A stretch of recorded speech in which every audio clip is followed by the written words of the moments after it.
If you or, someone you know has ever been through that really intense, chaotic cycle of addiction or any kind of chronic compulsive behavior, you know how incredibly loud the mind can get. Oh yeah, it's an overwhelming place. Totally.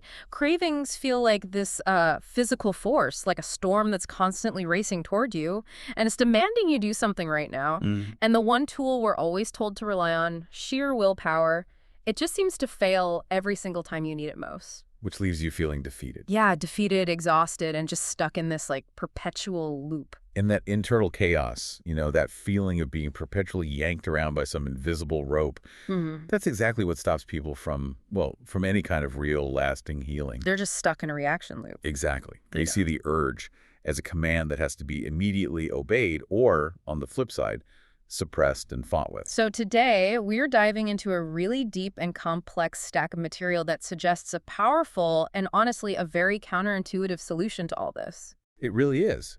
The solution is this profound strength that you find not in fighting the urge, but in cultivating a kind of absolute stillness. Non-judgmental awareness. Yes, and acceptance. The Mhm. strength that's found just by creating a pause. Okay, so let's really unpack that connection. Because our sources today, they reveal exactly how this ancient philosophical wisdom, I mean, the kind of stuff that has guided people for thousands of years, how it intersects with like cutting edge, evidence-based neuroscience. Mm. We're talking about programs that you can literally see the effects of on brain scans. They show how we can rewire the brain's entire relationship with desire. And that's our mission for this deep dive, to give you a really comprehensive breakdown of how these specialized evidence-based mindfulness practices can work. So we're looking at clinical protocols, right? Things like MBRP and more. Exactly. Clinical protocols like mindfulness-based relapse prevention and mindfulness-oriented recovery enhancement, but also the foundational ethical philosophies behind them, things like Buddhism and Stoicism. And how they all interrupt that cycle of craving and compulsive behavior. At the most fundamental neurological level, we want to show you the science behind why, in recovery, stillness is actually the strongest form of action. Okay, so before we jump into the fMRI scans and the clinical trials, we have to settle on a really crystal clear definition of our central term here. Right. We hear the word mindfulness everywhere. It's almost a cliche at this point. So for this specific deep dive, which is all about interrupting these harmful cycles, what exactly are we talking about? That's such an important place to start. We have to use the specific, rigorous definition that the scientific protocols use.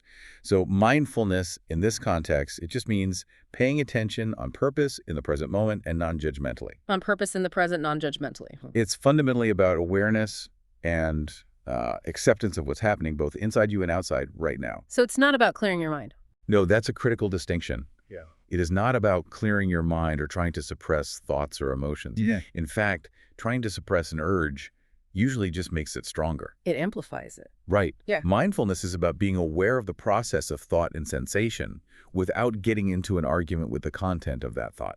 So if I'm sitting there and I'm feeling super stressed, the goal isn't to think I have to stop being stressed. Oh. It's just to notice, okay, the sensation of stress is present. Exactly. Yeah. And that acceptance, just noticing the presence of the feeling, that is the first radical step toward breaking the cycle. All right, let's start at the source of this overwhelming force that we're trying to quiet, the brain itself. We have to establish the sophisticated biological and psychological machine that mindfulness is designed to overcome. Yeah, because if we don't understand the nature of the problem, the solution isn't going to make any sense. Right. What's so fascinating here is really understanding addiction as a chronic relapsing disease of the brain. It is not a moral failure. It's a physical change. It's a physical, persistent change. When you have repeated exposure to substances or even chronic compulsive activities, it triggers these persistent neuroplastic adaptations. Okay. And these changes, they fundamentally alter how the brain processes three core things. Okay, what are they? Reward, stress, and most critically, executive function, your ability to self-regulate. And a major component of that, one that seems central to driving that relapse cycle, is described in our sources as the reward deficit. What exactly is going on biochemically that creates this deficit. This is the absolute key. The problem isn't just that the substance makes you feel good. It's that it damages your ability to feel good from anything else. Ah. We see a decreased activation in the brain's reward regions. We're talking specifically about dopamine circuits when someone is exposed to non-drug rewards. So natural things like enjoying a good meal or... Exactly. The pleasure of intimate connection, the Mhm. satisfying feeling of finishing a hard task, or even just seeing a beautiful sunset, all those natural positive stimuli. That natural positive response, the brain's way of saying, hey, this is good for our survival, that just gets dulled. Precisely. It's a blunting, a profound numbing of your natural positive emotions. It's a persistent neurobiological adaptation. The brain's capacity to recognize and be motivated by naturally pleasurable things is just diminished. And that has a direct link to craving. A direct correlation. What's clinically critical here is that this decreased sensitivity to natural rewards is directly correlated with higher opioid cravings. The person feels this persistent, hollow lack of fulfillment, and so the highly potent artificial reward pathway becomes the only viable option to feel normal, let alone good. The brain's entire incentive structure gets flipped on its head. Completely. Okay, so that explains the perpetual seeking. But often the seeking isn't triggered by boredom, it's triggered by intense pressure or stress. So how does stress vulnerability make this compromised system even worse? Well, stress is the ultimate ignition key for the whole seeking cycle. In an addicted brain, the emotional circuits are actually enhanced, so negative feelings hit harder, they last longer, while at the same time, the capacity for self-regulation is impaired. So it's a double whammy. It is. So when a stressor happens, a bad day at work, money anxiety, an argument, it doesn't just feel unpleasant, it activates compulsive drug-seeking behavior through a flood of stress chemicals. You mentioned the overactive CRF and noradrenergic pathways. Can you unpack those academic terms for us? What is someone actually feeling when those get activated? Great question. Think of CRF, corticotropin releasing factor, as the central commander of your body's entire stress response. Okay. And the noradrenergic pathways involve norepinephrine, which is essentially your body's alarm system. So when these are overactive, the person is plunged into this intense physiological state of high alert, a full-blown, deeply uncomfortable fight-or-flight response. So they're feeling agitated, their heart might be racing. Their muscles tense up, their mind starts catastrophic thinking. And this intense physical and mental distress becomes the immediate, unconscious cue to seek relief. So the craving isn't just a mental desire. It's a physical and chemical alarm bell that is just demanding to be quieted. That's it, exactly. And that leads us directly to this concept of operating on autopilot. The cycle of automaticity. Yes, and it's deeply rooted in these compromised circuits. The phenomenon is just acting or reacting without full intentional awareness. Our sources gave that really potent example of a person with a gambling problem who suddenly finds themselves having gambled away a huge sum of money Or someone with a substance use issue just reaching for a drink. and only realizing what they've done after the fact. It's a temporary lapse of conscious reflective control. So could you map out that habit loop for us in detail? How does that cycle get so entrenched that it feels impossible to break? The loop is perpetual and it's incredibly reinforcing. It starts with a cue trigger. And that could be anything, right? External or internal. Anything. A place, a smell, a time of day. Or internal, like a memory, a feeling of inadequacy, boredom, or that stress response we just talked about. Okay, so the cue happens. That cue instantly ignites an urge. This urge, if you act on it, becomes the behavior, the substance use, the gambling, the doom scrolling. And that behavior immediately delivers a reward. Or, and this is crucial, it delivers relief from the discomfort. And the brain logs that. It makes a note, this worked. The brain records that outcome, strengthening the memory and conditioning the next round. And these responses quickly move from being conscious choices to becoming automatic, reflective, unconscious actions. So that makes so much sense. It's an efficiency loop. The brain realizes, I don't need to think about this discomfort. I already have a program solution that works. Exactly. But this vulnerability to being on autopilot isn't just for compulsive behaviors, is it? It seems like a fundamental vulnerability of the human mind that allows us to be constantly distracted. Oh, absolutely. The brain is inherently vulnerable to distraction. We spend huge amounts of our time traveling. And trap. We're constantly trying to reconcile the past. Replaying how a difficult conversation might have gone better, or we're simulating the future, imagining an upcoming meeting or a party. And this internal mental narrative, it disconnects a person entirely from their immediate environment. That's a powerful visual.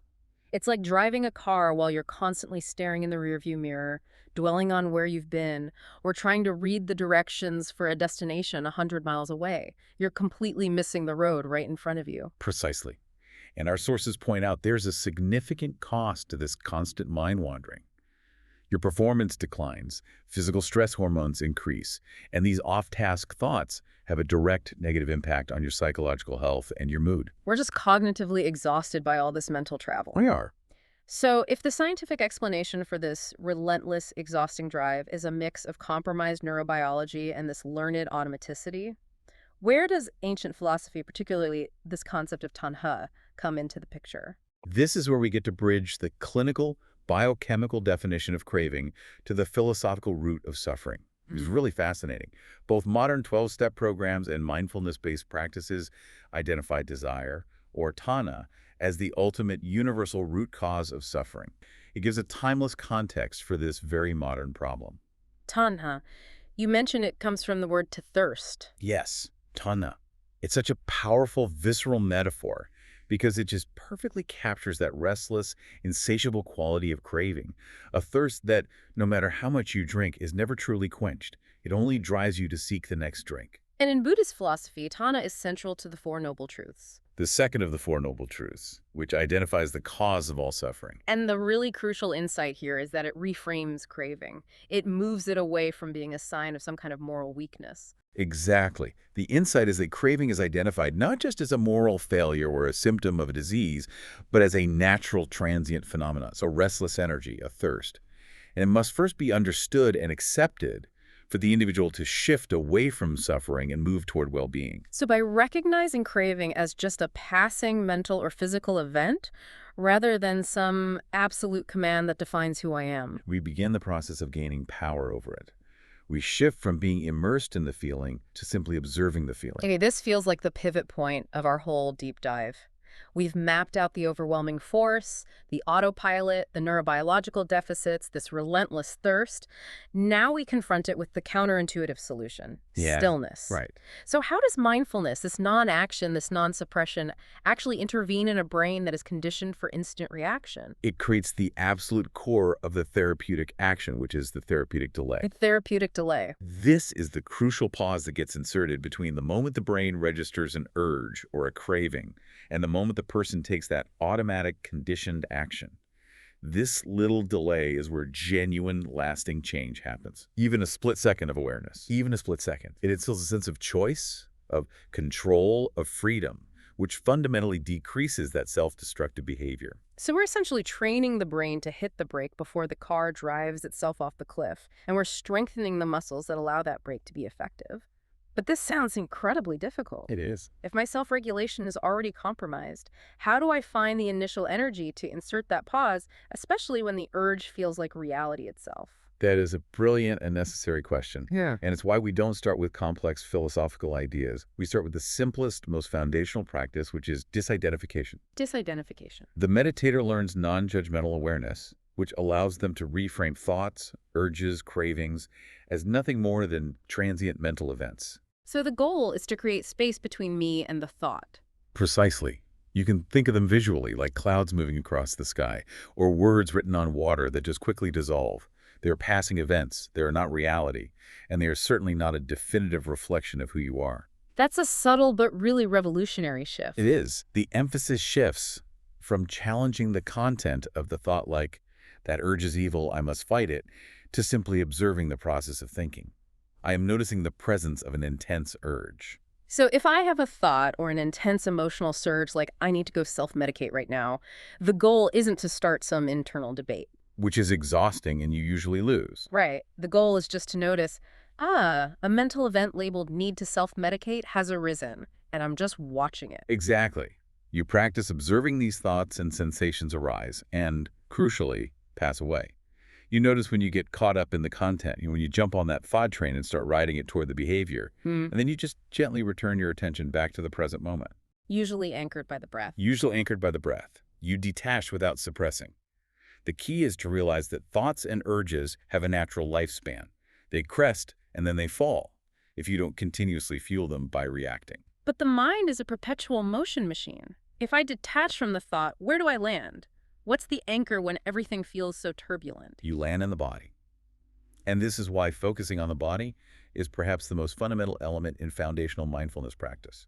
Because our thoughts are always about the past or the future. Right, that time traveling we discussed. The physical body, however, is always irrevocably in the present. The body is the physical proof of the present moment. It's the ultimate anchor.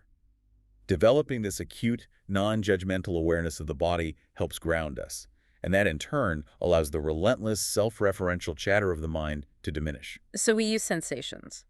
The feeling of the floor, the temperature of the air. The physical rise and fall of the breath. We use them as tactile proof that we are here, now. And if we don't develop this awareness, what's the cost? When people live entirely disconnected from their physical selves, just operating purely in their heads, driven by rumination or planning, they drive themselves relentlessly beyond their physiological limits. The body is constantly sending these sophisticated signals, these sensations that hold valuable information about your underlying emotional states and mental events. When we ignore those subtle signals, we don't realize the pressure is mounting until it shows up as acute anxiety or blinding pain, or an overwhelming urge that seems to arrive out of nowhere. We become reactive instead of responsive. Precisely. This sounds a lot like what neuroscientists call interoceptive awareness, and it seems to target a specific brain region called the insula. That's a perfect connection. Interoceptive awareness is the technical term for the ability to sense and integrate information about your own internal physiological state. Things like your heart rate, breathing patterns, temperature, gut feelings. And the insula is the coordinating hub for that. It is. It's a small, crucial brain region buried deep in the cerebral cortex, and it plays the major coordinating role here. So how does tuning into the insula help us beat addiction? Well, the insula integrates all that visceral information with your emotional and motivational signals, and it translates those abstract internal urges into your conscious awareness. So for someone in recovery, mindfulness training helps them tune into the insula's signals, that subtle shift in chest tightness, the slight acceleration of the heart, and interpret them non-judgmentally. It lets the person sense the urge before they've acted on it. Right. This heightened awareness of the internal process is a critical neurobiological target because it gives you time to engage that therapeutic delay. And finally, let's talk about the grand prize of stillness. The shift in the default mode network. This is the brain's center of our internal monologue, our self. How does stillness quiet the self? The default mode network, or DMN, is, well, it's where our default settings live. It activates when we're not focused on an external task. It is the engine of self-referential thought. Where we replay past failures, worry about the future. Where we constantly evaluate the self, the ego, our position in the world. And for someone struggling with addiction, the DMN can become a source of immense rumination, guilt, and shame. So deep, intentional stillness actively quiets that internal narrator. Studies on intensive meditation practice suggest that, yes, it can lead to the total cessation of this self-referential processing. And this is measurable. It's associated with the deactivated posterior cingulate cortex, which is a key hub of the DMN. And when that happens? Self-concerns, past regrets, future worries, the entire egoic narrative, it just falls away. What does that actually feel like to the person practicing? It's described as a state of profound presence. The practitioner is able to just participate in the continuous unfolding of the present moment with confidence and calm, rather than constantly analyzing it or fighting against it. So it's a fundamental shift in energy. It is. From doing something, acting on the urge, constantly ruminating, to simply attending to the present experience.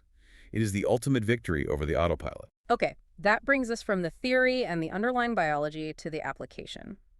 Modern psychology hasn't just borrowed these ideas, it's formalized them into empirically validated programs. And they're designed specifically to tackle the most intense cravings and relapse risks. Right. These aren't general wellness programs. No, not at all. They are highly targeted therapeutic interventions. Let's start with mindfulness-oriented recovery enhancement, or MORE. This program is just a brilliant example of maximizing the recovery process by synergizing mindfulness with behavioral science. So what makes MORE unique compared to just standard mindfulness practice? MORE integrates mindfulness with two other specific psychological techniques: reappraisal and savoring. Savoring. Yes. If we remember the problem, that reward deficit, we realize that healing has to involve restoring the brain's ability to appreciate natural rewards. MORE tackles this head-on. Tell us about this idea of the upward spiral. When someone is stuck in addiction, They're often caught in a downward spiral of negative affect and cognition. They feel terrible, so they think terrible things about themselves, and then they seek the substance for relief, which just reinforces the whole negative cycle. And Moore tries to reverse that. The goal of Moore is to interrupt that negative pattern and induce an upward spiral of positive cognition and positive affect. And savoring is the core tool they use to do this. So how do you clinically define and measure savoring in a recovery context? Savoring is the conscious, mindful effort to prolong and intensify positive emotional experiences. The therapy specifically trains patients to mentally focus on and magnify the positive sensations they get from mundane, non-drug rewards. Like a warm cup of coffee or the smell of rain. The sound of a loved one's laugh or just seeing a beautiful sunset, things we normally take for granted. And the clinical data actually proves this retraining works on a neurological level. Yes, the data is really compelling. The therapy increased brain responses to these positive stimuli. Researchers measured this with fMRI scans, and they showed heightened activity in the reward regions when patients were shown non-drug positive images. Wow. And this neurological change, this regained capacity to savor life, was associated with stunning clinical outcomes. Participants reported 50% lower opioid craving than patients who were getting standard group therapy. That is definitive proof. Healing that reward deficit is paramount to reducing the desire for the artificial reward. Absolutely. That's so powerful. It shows that stillness isn't just about stopping the bad behavior. It's about actively cultivating the capacity for joy in the simple things. Now, let's look at the other foundational program, one that's focused heavily on preventing immediate relapse, MBRP. Mindfulness-Based Relapse Prevention, or MBRP. It's an 8-week structured program, often used as aftercare following initial intensive treatment. And it teaches a radical counterintuitive strategy, Which is to turn toward difficulty and acknowledge it, rather than escaping or avoiding it. For people who use substances or gambling to escape discomfort, this is a massive paradigm shift. And its signature technique is urge surfing. I love that metaphor. Can you explain the practice in detail? Urge surfing is such an elegant and practical technique. It explicitly encourages clients to picture their urges and cravings as powerful but temporary ocean waves. Okay. When a wave comes, you have 3 choices. You can fight it, which guarantees you'll get exhausted and drown. You can let it swallow you, which is relapse. Or you can learn to ride the wave. So if I'm riding the wave, I'm accepting its presence, but I'm not becoming it. What are the specific steps a client would take when a craving hits? First, they initiate that therapeutic delay. They just stop whatever they're doing. Then, they focus intensely and curiously on the experience of the craving in the body. They stay present with the physical sensations. Exactly. Noticing the tightness in the chest, the fluttery, racing heart, the clenching in the jaw or stomach. They observe these sensations as data points, not as commands. So they're using the body as that anchor we talked about in part 2. Precisely. They might note, my heart rate has accelerated, without identifying with a panic. They use their breathing as a continuous grounding tool, like the pulse of the water beneath the surfboard.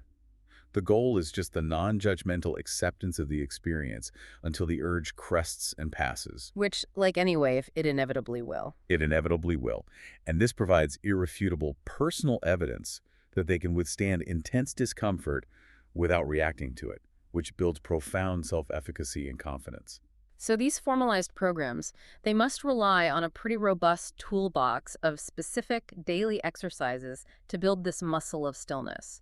What are the most common tools people should know about? The toolbox is extensive, but all the practices share the same goal: shifting awareness from that autopilot mind to the present moment. Let's start with the body scan meditation. The body scan is a really foundational practice. It's essential for developing that interoceptive awareness. It's a slow, methodical, step-by-step process of moving your attention through different parts of the body. Usually starting at the feet and moving up. Right. Starting at the feet, slowly moving up to the top of the head. The purpose isn't relaxation, though that often happens as a side effect. The purpose is investigation. You're just asking, what am I noticing here? Is there tingling? Is there tension in my lower back? How does the fabric feel against my skin? And if you find tension or discomfort, You don't try to fix it or mentally argue it away. You might gently try the technique of breathing into that area, just bringing the warm, non-judgmental awareness of the breath to that sensation. This practice retrains your awareness to settle into the present moment instead of spiraling into worry. which is critical for identifying and dealing with urges before they get too big. Exactly. But for someone who's mid-trigger, feeling totally overwhelmed, and they can't dedicate 15 minutes to a full scan, Where do they go? That's where the micro-interventions become survival tools. The three-step breathing space is a brief practice, often just 3 minutes, designed for high-stress situations to quickly break that autopilot cycle. It's like a mental fire extinguisher. What are the 3 steps? Step 1 is gathering. You just become aware of what's happening in the moment, sensations, thoughts, emotions, and you label them briefly. Anxiety is present. Okay. Step 2 is focusing. You narrow your attention sharply, concentrating just on the physical sensations of the breath for about a minute. And step 3 is expanding. You expand your awareness back out to the body as a whole and the room you're in, grounding yourself fully in the present. It offers a fast, portable reset. Then there's the famous raisin meditation.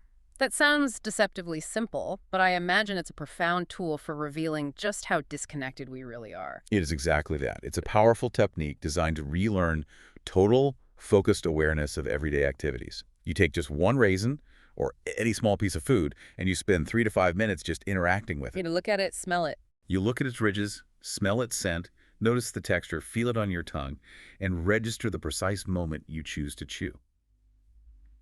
People who practice this often have a moment of genuine shock, realizing how much of their daily life, including eating, was previously just slipping by completely unnoticed. Reinforcing that sense of being on autopilot. Yep. And finally, there's the sober space practice. Oh.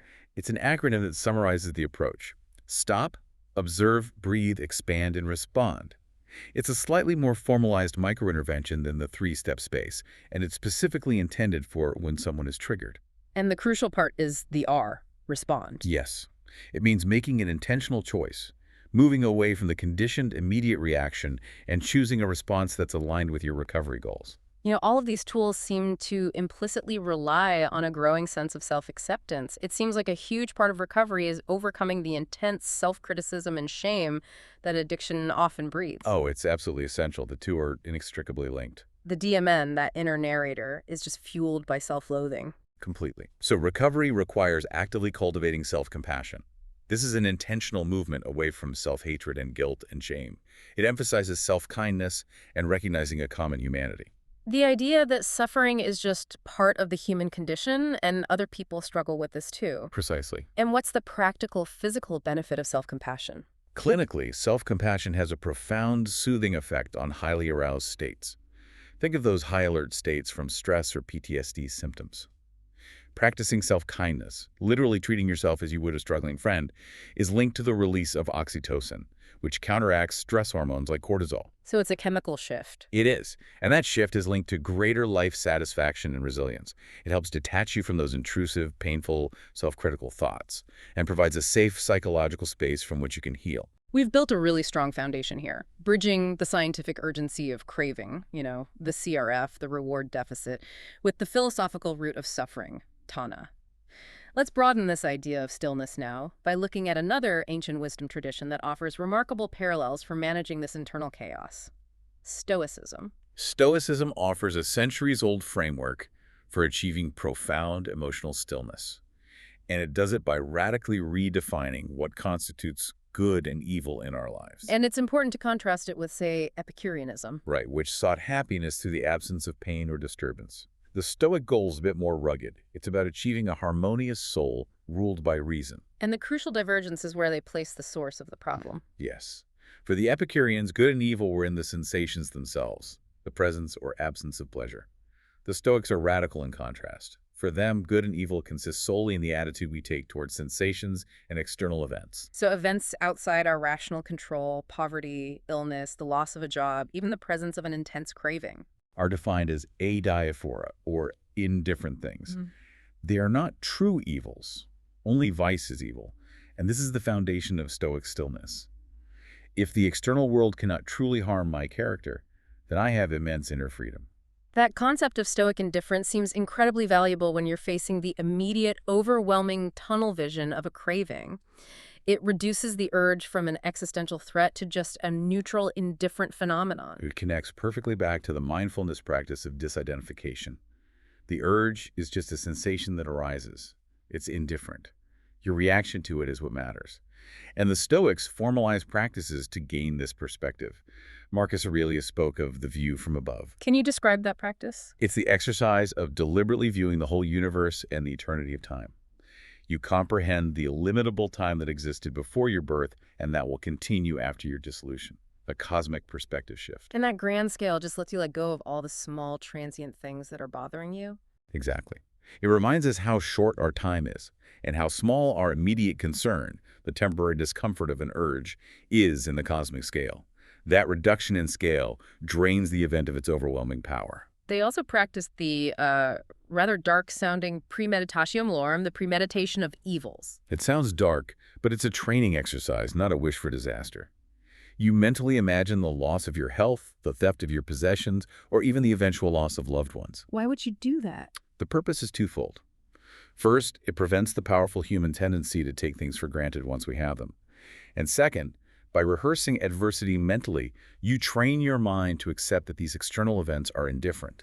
You're basically mentally inoculating yourself against shock and fear. So you're strengthening your resilience, grounding yourself in your moral purpose rather than being attached to fleeting external circumstances. Exactly. You're distinguishing between what you can control, your attention and your attitude, and what you cannot, which is the existence of the urge itself. So moving from ancient philosophy to the modern world, this cycle of craving and compulsive behavior has found a new high-speed outlet, the digital sphere.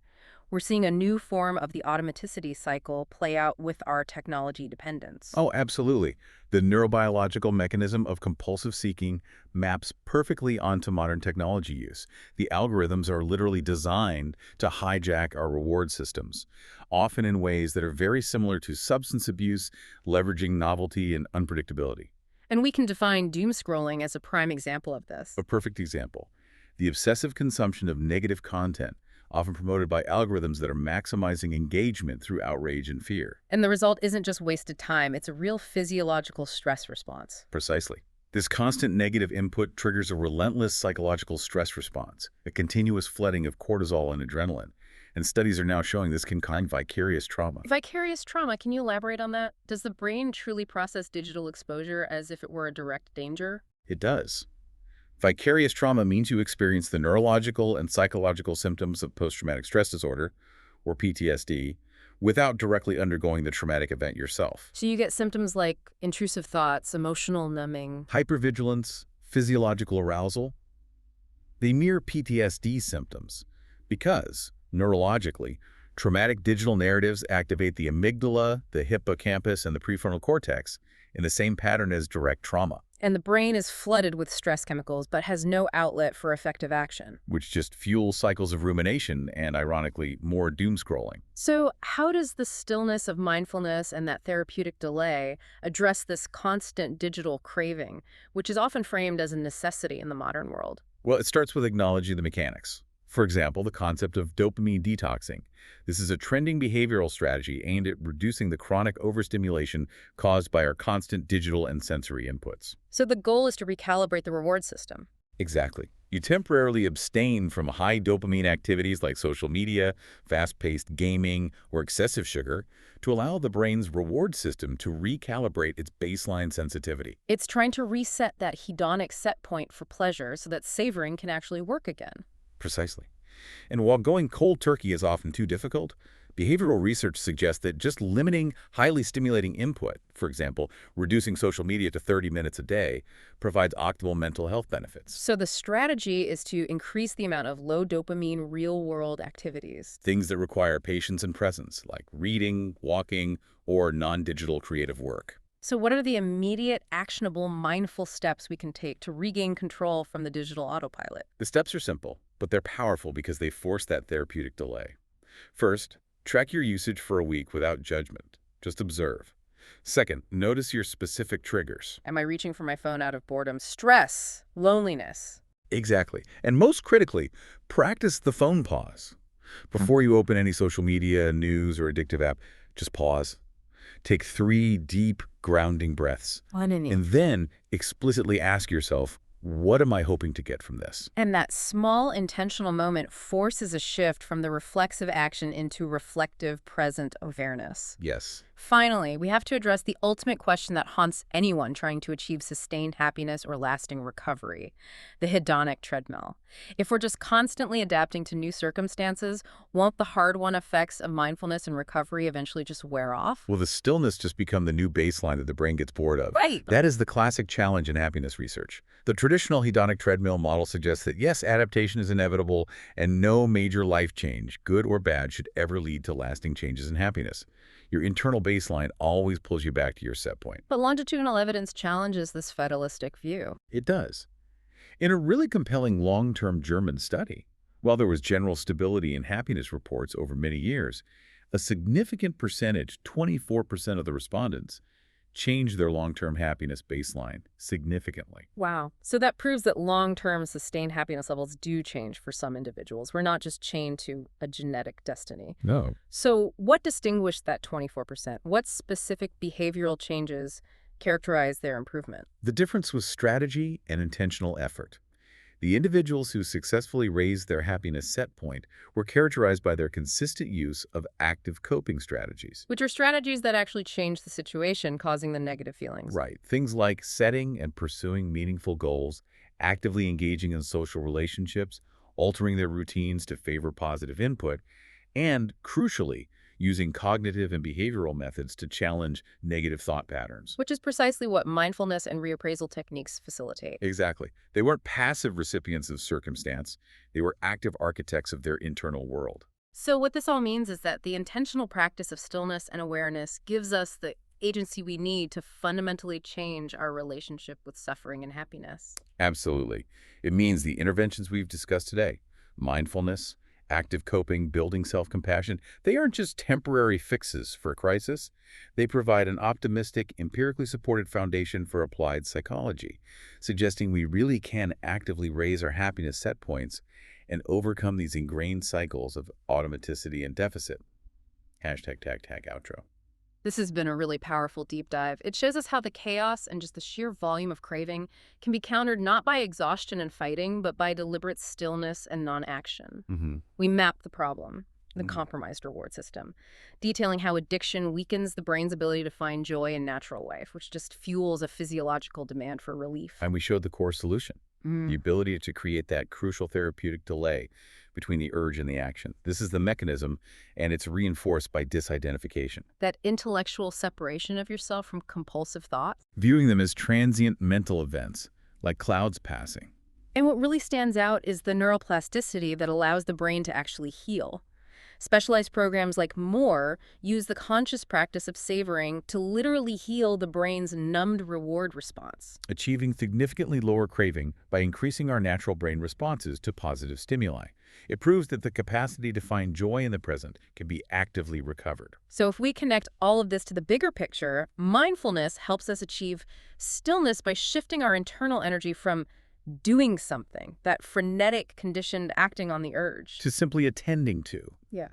Just observing the present experience of thoughts, sensations, and emotions without interference. And this path leads to a new kind of freedom and a happiness born not of immersion in constant pleasure, but of acceptantly facing the full, complex richness of experience. Both the difficult and the delightful. Here's where it gets really interesting, and this is something for you to mull over as you integrate all this knowledge. We find a profound central paradox embedded in all of this work. It's a paradox that we encounter so much internal noise, the racing thoughts, the resurfacing guilt and trauma, when we first make the choice to just sit in silence. And yet, it is also a paradox that experiencing pain fully and non-judgmentally by turning toward it actually begins the process of releasing that pain. So the provocative thought for you is this. What might you discover about your own life, about your own deepest patterns of reaction, if you choose to lean into that discomfort and embrace that paradox, rather than running from it?